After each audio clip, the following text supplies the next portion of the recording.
పాపానికి బాధ్యులెవరు తెలీదు, చెప్పలేమంటే ఎలా? మీకు కనీస బాధ్యత లేదా అంటూ ప్రశ్నలు. ఫైనాన్స్ కమిషన్ అధికారులపై ఘోష్ కమిటీ ఆగ్రహం.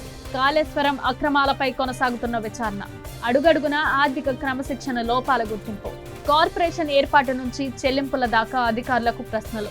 సెప్టెంబర్ 28 నాటికి విచారణ పూర్తి. నివేదికపై ఉత్కంఠ. కాళేశ్వరం ప్రాజెక్టులో అరాచక అక్రమాల పర్వంపై జస్టిస్ చంద్రఘోష్ కమిటీ విచారణ ఉత్కంఠ రేపుతుంది. 5 రోజుల విచారణలో భాగంగా సెప్టెంబర్ 25న ప్రాజెక్టుకు సంబంధించి ఆర్థిక పరమైన అంశాలపై మరింత లోతుగా ఆరా తీశారు. ప్రాజెక్టుకు నిధుల సేకరణ, బిల్లుల చెల్లింపులు, సంబంధిత అంశాలపై అధికారులను ప్రశ్నించారు. ఈ సందర్భంగా ఆర్థిక క్రమశిక్షణ వైఫల్యాలపై ఫైనాన్స్ కమిషన్ అధికారులకు ప్రశ్నలు సంధించింది. చెల్లింపుల అరాచకాలకు ఎవరు బాధ్యత వహిస్తారని నిలదీసింది. కమిషన్ అడిగే ప్రశ్నలకు బదులివ్వలేక ఫైనాన్స్ కమిషన్ అధికారులు ఉక్కిరిబిక్కిరయ్యారు. కాళేశ్వరం కార్పొరేషన్ ఏర్పాటు సిబ్బంది, ఉద్యోగుల జీతాలు, చెల్లింపుల గురించి ప్రధానంగా ఆరా తీశారు. కార్పొరేషన్ ద్వారా తీసుకున్న రుణాలతో వెంటనే చెల్లింపులు జరపకుండా బ్యాంకుల్లో ఫిక్స్డ్ డిపాజిట్ చేసినట్లు కీలక అధికారి వెంకట అప్పారావు వెల్లడించారు. తద్వారా వచ్చిన వడ్డీ ఆదాయాన్ని కార్పొరేషన్ నిర్వహణకు ఖర్చు చేసినట్లు తెలిపారు. కార్పొరేషన్ ట్రేడింగ్ బ్యాలెన్స్ అకౌంట్స్ ప్రతి సంవత్సరానికి చెక్ చేస్తారు. రుణాలు ఎవరి ఆదేశాల మేరకు తీసుకున్నారు అంటూ వివిధ ప్రశ్నలు కమిషన్ సంధించింది. ఈ విచారణకు పలువురు ఫైనాన్స్ అధికారులు హాజరయ్యారు.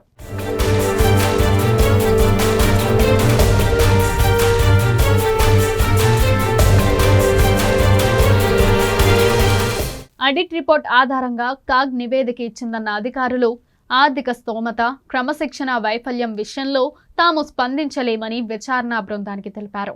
కమిషన్ అడిగిన కీలక ప్రశ్నలు చీఫ్ అకౌంట్స్ ఆఫీసర్ పద్మావతి సమాధానం దాటవేశారు. తనకు సంబంధం లేదు, తెలియదు, చెప్పలేను అంటూ మరికొన్ని ప్రశ్నలకు బుకాయింపు ధోరణి ప్రదర్శించింది. ఆమె వ్యవహారంపై విచారణ కమిషన్ ఆగ్రహం వ్యక్తం చేసింది. చీఫ్ అకౌంట్ ఆఫీసర్గా ఉండి తెలియదంటే ఎలా? ఖజానాపై అంత భారం పడుతుంటే కనీస బాధ్యత లేదా? పట్టి పట్టనట్టు ఎలా ఉంటారంటూ నిలదీసినట్లు సమాచారం.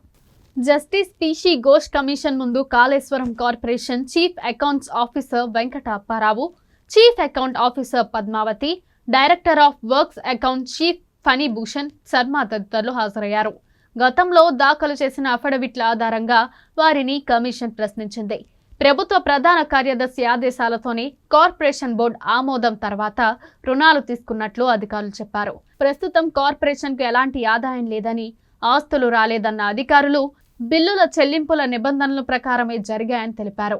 కాగ్ నివేదికను ప్రస్తావిస్తూ కాళేశ్వరం ప్రాజెక్ట్ బిల్లుల చెల్లింపు విషయంలో కాగ్ నివేదికతో ఏకీభవిస్తారా అన్న ప్రశ్నకు అకౌంట్స్ అధికారులు నీళ్లు నమిలినట్లు తెలిసింది.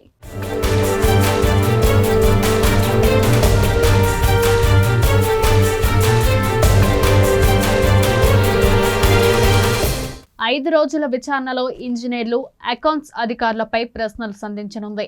ముందుగా మేడిగడ్డ, అన్నారం, సుందిళ్ల ప్రాజెక్టులకు సంబంధించి 40 మంది ఇంజనీర్ల విచారణకు హాజరయ్యారు. బ్యారేజీల నిర్మాణానికి సంబంధించిన ప్లేస్మెంట్ రిజిస్టర్, ఎయిమ్ బుక్లను కూడా తీసుకురావాలని ఇంజనీర్లకు ఆదేశాలు జారీ చేశారు. ఈ వారంలోనే తుది నివేదిక ఇవ్వాలని విజిలెన్స్ ఆదేశాలు జారీ అయ్యాయి.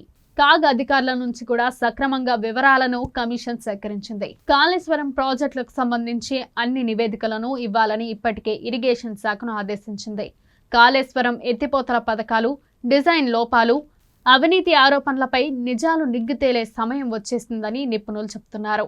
వరుసగా జస్టిస్ ఘోష్ కమిషన్ చేస్తున్న విచారణలో అనేక అక్రమాలు వెలుగులోకి వస్తున్నాయి. చురుగ్గా సాగుతున్న ఈ విచారణ తుది దశకు చేరింది. సెప్టెంబర్ 23న మొదలైన బహిరంగ విచారణ 5 రోజుల పాటు కొనసాగి సెప్టెంబర్ 28న ముగింపు దశకు చేరుతుందని సమాచారం. ఇప్పటికే మాజీ ఎన్సీ సహా 7 సిఐ స్థాయి ఇంజనీర్లను ఆరా తీసింది. ఆర్థిక అవకతవలపై దృష్టి సారించిన కమిషన్ పనులు పూర్తవ్వకుండానే బిల్లులు ఎలా చెల్లించారంటూ అధికారులను ప్రశ్నించింది. ఒత్తిళ్లపై కూడా పిన్ పాయింట్ గా ఫోకస్ పెట్టింది. తప్పుడు సమాచారం ఇచ్చే అధికారులపై చట్టపరంగా కఠిన శిక్షలు తప్పవని జస్టిస్ చంద్రఘోష్ కమిషన్ ఇప్పటికే స్పష్టం చేసింది. తప్పుడు సమాచారం ఇచ్చిన, నిజాలను దాచిన వారిపై కేసులు పెట్టాలని, పదోన్నతులు ఇవ్వొద్దని ప్రభుత్వానికి సిఫార్సు చేయనుంది. దీంతో ఘోష్ కమిషన్ నివేదికపై అందరిలోనూ ఉత్కంఠ నెలకొంది.